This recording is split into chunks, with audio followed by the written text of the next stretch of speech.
Clean చేసిన పాలకూరని boiled వాటర్లో వేసుకున్నానండి. చూసారు ఇలా మగ్గినట్టు అయింది కదా. ఇప్పుడు ఇది తీసుకుని వాటర్లో తీసి డ్రైన్ చేసుకొని మిక్సీ పట్టుకుంటాను. చాలా నీటి కింద ఒక్కసారి ఇలా పెట్టి తీసేసుకుంటాను. జార్లో వేసుకున్నాను.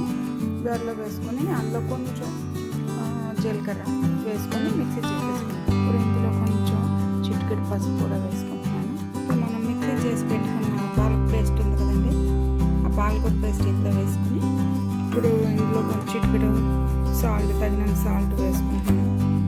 వేసుకుని ఇంకా చక్కగా వేసుకుంటాను.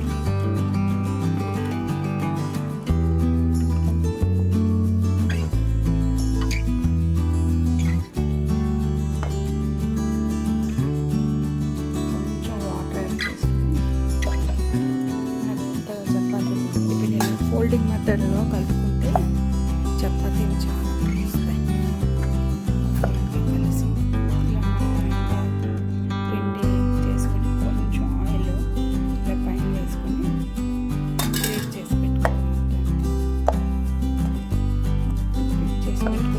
ఒక్క 10 నిమిషాలు ఇలా చేసుకొని చపాతీలు చేసుకుంటే చపాతీ రెడీ అవుతుంది. అన్ని బాల్స్ చేసి రెడీ చేసి పెట్టుకున్నాను. ఇప్పుడు నేను చపాతీ చేసుకుంటాను. ఒక్క పాలు తీసుకుని కొంచెం పిండి అద్దుకుని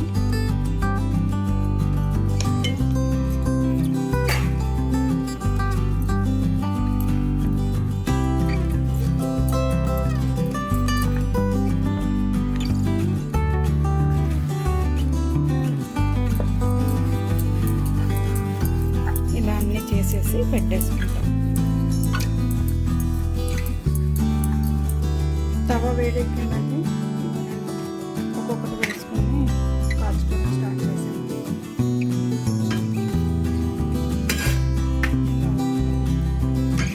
కొంచెం ఆయిల్ కానీ బటర్ కానీ ఇలా కొంచెం అప్లై చేసేసుకొని తెచ్చుకుంటే పాలక్ రోటీ రెడీ అయిపోయింది. ఇదే బ్యాటర్తో మనం చక్కగా పూరీలు కూడా చేసుకోవచ్చు.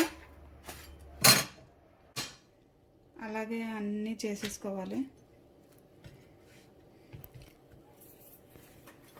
చూడండి పాలకూర రోటీలు ఎంత బాగా రెడీ అయిపోయాయో.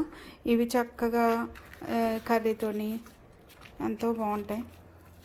చూసారా ఎంత బాగున్నాయో, మెత్తగా. చూసారా ఎంత బాగుందో రోటీ.